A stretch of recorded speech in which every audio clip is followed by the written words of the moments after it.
नमस्कार, आप देख रहे हैं एवन उत्तराखंड और मैं हूं आपके साथ आयुषी गुप्ता। बुलेटिन की शुरुआत करेंगे इस वक्त की हेडलाइंस के साथ।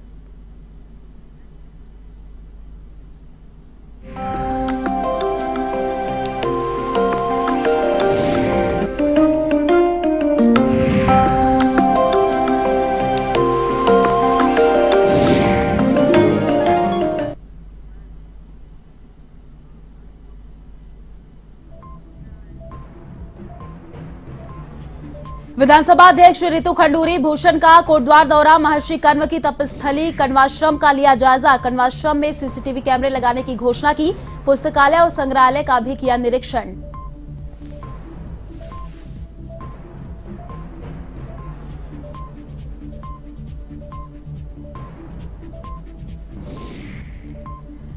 उत्तराखंड में कांग्रेस अभी तक नहीं कर पाई है नेता प्रतिपक्ष और प्रदेश अध्यक्ष का चयन। मामले को लेकर हरीश रावत का बयान, कहा जल्द जनता के हित में लिया जाएगा फैसला।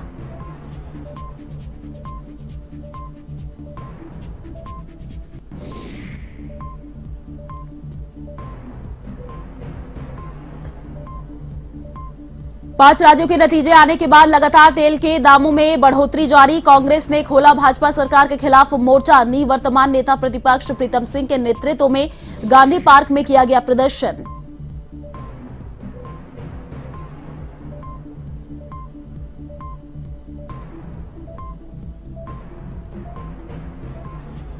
देहरादून में उत्तराखंड क्रांति दल की प्रेस वार्ता। सरकारी संपत्तियों को खुर्द-बुर्द कर रहे भू माफियाओं के खिलाफ कार्रवाई की मांग। कहा स्वतंत्र जांच आयोग बनाए सरकार। हाईकोर्ट जाने की दी चेतावनी।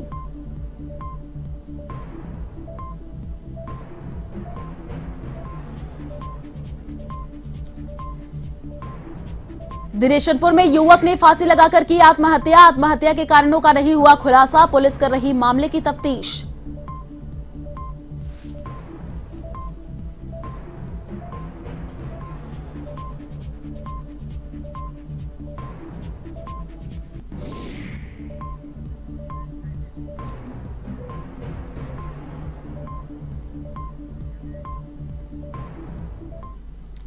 और अब खबरें विस्तार से। विधानसभा अध्यक्ष रितु खंडूरी भूषण कोटद्वार दौरे पर रही, जहां वो महर्षि कण्व की तपस्थली और देश को नाम देने वाले चक्रवर्ती सम्राट भरत की जन्मस्थली कण्वाश्रम पहुंची और जायजा लिया। साथ ही उन्होंने कण्वाश्रम को राष्ट्रीय धरोहर के रूप में मानचित्र पर स्थापित करने का संकल्प लिया। वहीं विधायक निधि से कण्वाश्रम से सीसीटीवी कैमरे लगवाए जाने की घोषणा भी की गई। इस दौरान उन्होंने पुस्तकालय एवं संग्रहालय का निरीक्षण किया। साथ ही समिति के सदस्यों से वार्ता कर कण्वाश्रम को विकसित किए जाने के संबंध में वार्ता की और समस्याओं की जानकारी ली।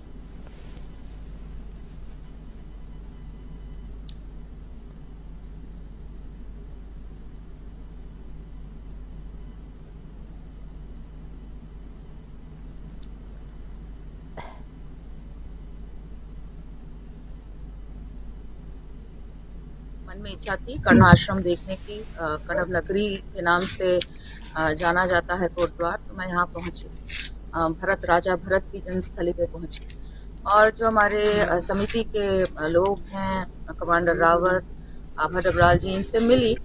और यहाँ पर एक बहुत ही सुंदर जगह है, लेकिन किन्हीं कारणों से इस टूरिस्ट स्पॉट को हम डेवलप नहीं कर पाए। उत्तराखंड के गन्ना विकास एवं चीनी उद्योग मंत्री सौरभ बहुगुणा ने सितारगंज चीनी मिल का निरीक्षण किया और वहीं चीनी मिल में चल रहे कार्यों का जायजा भी लिया। इस दौरान बहुगुणा ने चीनी मिल में बन रही चीनी की क्वालिटी को भी चेक किया। मंत्री सौरभ बहुगुणा ने कहा कि निरीक्षण के दौरान जिन समस्याओं का पता चला है कि उन सभी समस्याओं का जल्द निस्तारण किया जाएगा। साथ ही उन्होंने ये भी बताया कि सितारगंज के चीनी मिल में लगभग किसानों का 42 करोड़ रुपए का भुगतान होना है, जिसका 1.5 माह के भीतर किसानों का बकाया भुगतान कर दिया जाएगा।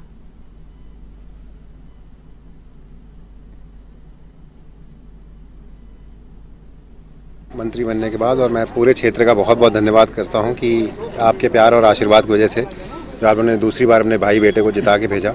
और माननीय मुख्यमंत्री जी और माननीय प्रधानमंत्री जी और केंद्रीय नेतृत्व का धन्यवाद करूंगा कि उन्होंने मुझको एक मौका दिया उत्तराखंड की सेवा करने का। जिस प्रदेश की मेरे दादाजी ने, जिस प्रदेश की मेरे पिताजी ने सेवा करी थी, आज मुझे भी उसका सेवा करने का मौका मिला है कैबिनेट मंत्री के रूप में। और मैं सभी कार्यकर्ताओं का धन्यवाद करूंगा जिन्होंने तहे दिल से मुझे चुनाव लड़ाया मेरे साथ संघर्ष किया, 5 साल सेवा करी क्षेत्र की, और उसका आशीर्वाद हम लोग को मिला। आज आया मंत्री बनने के बाद, और सबसे पहले मैं माननीय राजेश शुक्ला जी के क्षेत्र में किच्छा में जो चीनी मिल थी उसका हमने निरीक्षण किया। उत्तराखंड में कांग्रेस के गजबी हाल दिखाई देने लगे हैं। अलग अलग गुटों में बटी कांग्रेस ना नेता प्रतिपक्ष और ना ही प्रदेश अध्यक्ष का चयन कर पाई है। ऐसे में जनता की लड़ाई लड़ने का दम भरने वाली कांग्रेस अब लोगों के बीच भी फेल साबित हो रही है। हालांकि कांग्रेस के दिग्गज नेता और पूर्व मुख्यमंत्री हरीश रावत इस बार अलग ही तर्क दे रहे हैं। थोड़ा सा पीरियड होता है, इन पीरियड्स का अर्थ ये थोड़ी है कि सिस्टम बिल्कुल कोलैप्स कर गया। बिल्कुल कोलैप्स नहीं किया, सारे सिस्टम विधिवत तरीके से चल रहे हैं। कहीं उसके लिए कोई चिंतित पार्टी हमारा कैडर में भी कहीं कोई चिंता नहीं है। वो एक सामान्य प्रक्रिया है, वो पूरी हो जाएगी। लेकिन जो ये महंगाई और दूसरे सवाल हैं, इन पर हम निरंतर दबाव बनाए रखेंगे। 5 राज्यों के नतीजे आने के बाद लगातार महंगाई बढ़ रही है। ऐसे में कांग्रेस ने भाजपा सरकार के खिलाफ मोर्चा खोल दिया है। कांग्रेस लगातार सरकार के खिलाफ सड़कों पर उतर रही है और प्रदर्शन कर रही है। निवर्तमान नेता प्रतिपक्ष प्रीतम सिंह के नेतृत्व में ब्लॉक स्तर पर उत्तराखंड कांग्रेस ने गांधी पार्क पर प्रदर्शन किया।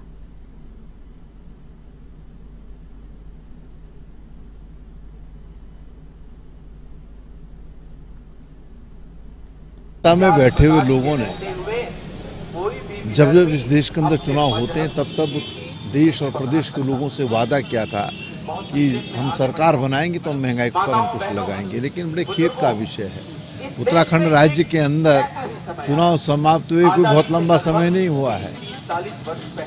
विगत 11 दिनों से लगातार पेट्रोल डीजल के दाम बढ़ रहे हैं, गैस के दाम बढ़ रहे हैं, कॉमर्शियल गैस के दाम बढ़ रहे हैं, सीएनजी पीएनजी के दाम बढ़ रहे हैं। तो हालात बद से बदतर हैं।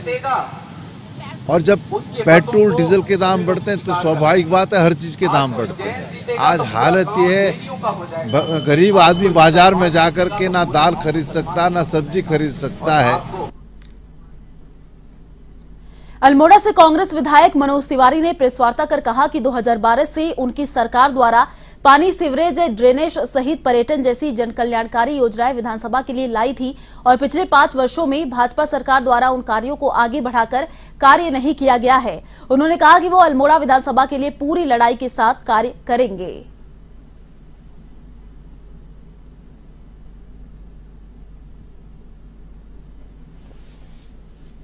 देखिए, अल्मोड़ा विधानसभा में बहुत सारी समस्याएं हैं और जिन कामों को हम पिछली बार 2012 से 2017 में स्वीकृत कर गए थे, जिस निर्माण कार्य को हम प्रारंभ कर गए थे, और पिछले 5 साल में भारतीय जनता पार्टी की सरकार में वो काम वहीं के वहीं पे रह गए। तो मेरी प्राथमिकता रहेगी पहले पुराने कामों को तीव्र गति से प्रारंभ करके उनके निर्माण कार्य को पूर्ण करके संचालित किया जाए और उसके साथ साथ कुछ ऐसे महत्वपूर्ण अल्मोड़ा शहर के काम हैं, चाहे वो हेरिटेज सिटी के रूप में हो, चाहे हमारे सिटी बस के रूप में हो, चाहे ड्रेनेज सिस्टम हो जो हमारा पानी का सही यहाँ से बहाव नहीं हो पाता है, और इसके अलावा सीवरेज जो बहुत बड़ी समस्या है, और पेयजल, इन सारी चीज़ों को लेके सरकार से पूरी अनुरोध भी करेंगे, ज्ञापनों के माध्यम से भी। उत्तराखंड क्रांति दल के केंद्रीय मीडिया प्रभारी शिव प्रसाद सेमवाल ने देहरादून में सरकारी संपत्तियों को खुर्द बुर्द कर रहे भू माफिया के खिलाफ सरकार से स्वतंत्र जांच आयोग बनाकर कार्रवाई करने की मांग की है। उन्होंने ऐसा नहीं होने पर हाईकोर्ट जाने की चेतावनी दी है। यूकेडी के केंद्रीय मीडिया प्रभारी सेमवाल ने आरोप लगाया कि देहरादून के रिंग रोड पर सरकारी जमीनों को नेताओं और अधिकारियों की मिली भगत से भू माफिया लगभग 350 बीघा सरकारी जमीन खुर्द बुर्द कर रहा है, लेकिन प्रशासन की ओर से कोई भी कार्रवाई करने को नहीं हो रही है और ना ही कोई कार्रवाई करने को तैयार है।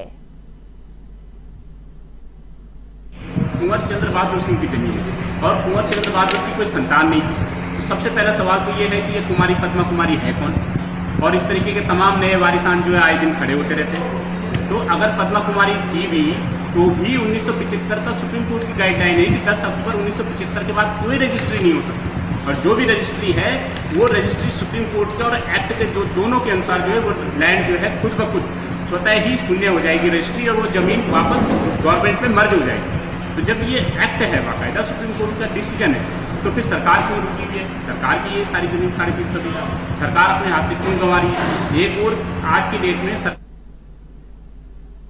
मसूरी माल रोड के सौंदर्यीकरण को लेकर मसूरी देहरादून विकास प्राधिकरण 3 करोड़ रुपए खर्च करने जा रहा है। मसूरी में पर्यटन सीजन शुरू होने के कुछ समय बचा हुआ है। ऐसे में उत्तराखंड के मुख्य सचिव एसएस संधू ने मसूरी देहरादून विकास प्राधिकरण को सौंदर्यीकरण करने के निर्देश दिए हैं। वहीं जल निगम को माल रोड मसूरी यमुना पेयजल योजना के कार्यों को जल्द पूरा करने के निर्देश दिए गए हैं। मसूरी देहरादून विकास प्राधिकरण के सचिव मोहन सिंह बडिया ने बताया कि मुख्य सचिव की अध्यक्षता में हुई बैठक के बाद विकास प्राधिकरण की ओर से 2 किलोमीटर की माल रोड के सौंदर्यीकरण के लिए 3 करोड़ रुपए का प्रस्ताव पास किया है। इसमें मसूरी माल रोड को सुंदर बनाने की कई योजनाओं में काम किया जाएगा।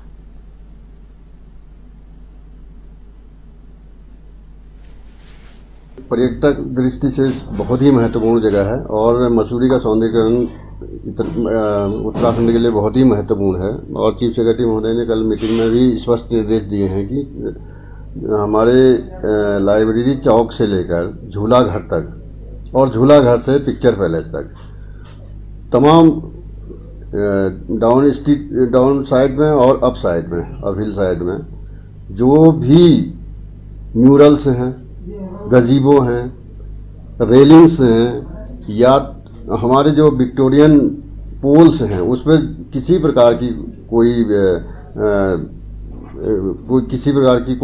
चीज़ लटकी हुई है या उसका रेलिंग टूट गया है या हमारे म्यूरल्स खराब हो गए हैं।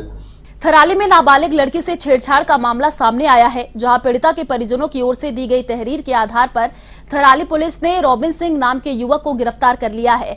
पुलिस ने पॉक्सो एक्ट में मामला दर्ज कर लिया है और गिरफ्तार युवक को न्यायालय के सामने पेश किया गया।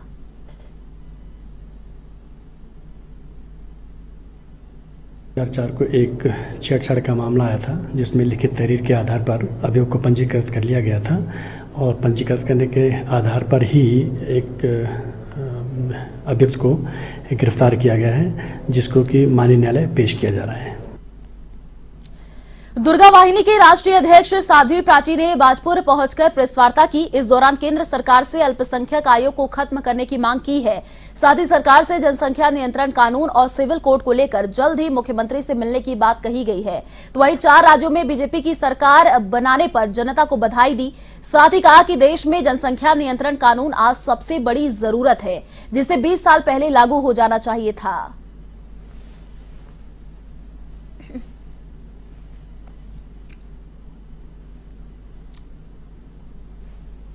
उत्तराखंड वासियों को पहले मैं बहुत बहुत शुभकामनाएं देती हूँ। आज नया संवत्सर हिंदुओं का प्रारंभ हुआ है और नवरात्रे भी प्रारंभ हुए हैं। उत्तराखंड वासियों को मैं बहुत बहुत शुभकामनाएं देती हूँ और सरकार बनाने की भी खुशी में बहुत बहुत शुभकामनाएं। दूसरी बात रही कि धामी जी ने कमान संभाली है। धामी जी ने उत्तराखंड की दूसरी बार कमान संभाली है, तो ये बहुत खुशी की बात है कि उत्तराखंड वासियों को फिर से मुख्यमंत्री धामी जी मिले हैं। Ramnagar Jim Corbett national park में लगातार बढ़ रही बाघों समेत अन्य वन्य जीवों की संख्या को देखते हुए नेपाल सरकार ने भी कार्बेट से सुझाव साझा करने की मांग की है, जिसके तहत अधिकारियों और नेपाल से आई 7 सदस्यों की टीम के बीच वन और वन्य जीवों के संरक्षण को लेकर चर्चा हुई। वहीं कार्बेट के उपनिदेशक नीरज शर्मा ने बताया कि नेपाल सरकार ने भारत के जिम कार्बेट नेशनल पार्क से वन और वन्य जीवों के संरक्षण के लिए कई सुझाव मांगे हैं, जिसके क्रम में प्रशासन ने नेपाल पार्लियामेंट से आई 7 सदस्यों की टीम को टाइगर शैल दिखाने, गश्त के तरीके और बाघों का घनत्व बढ़ने और वनों के संरक्षण को लेकर कई सुझाव दिए।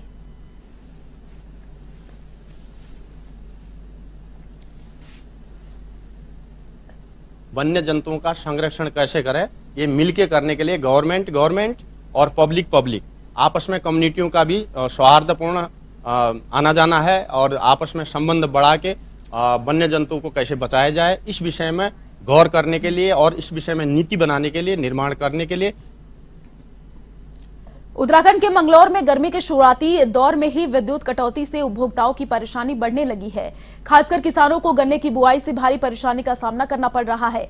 ग्रामीण क्षेत्रों में 6 से 8 घंटे तक की विद्युत कटौती की जा रही है। विद्युत विभाग की मनमानी से परेशान ग्रामीण और किसानों ने जल्द समस्या का समाधान करने की चेतावनी दी है। इधर विद्युत विभाग के एसडीओ अक्षय कपिल ने बताया कि पूरे उत्तराखंड में ही इस समय बिजली का संकट है। अधिक लोड पड़ने के कारण रोस्टिंग की जा रही है। जो बिजली का लोड लोड अप्रैल माह के अंत में पड़ना शुरू होता था, वह मार्च के अंत में ही शुरू हो गया, जिस कारण विद्युत सप्लाई में दिक्कत आ रही है।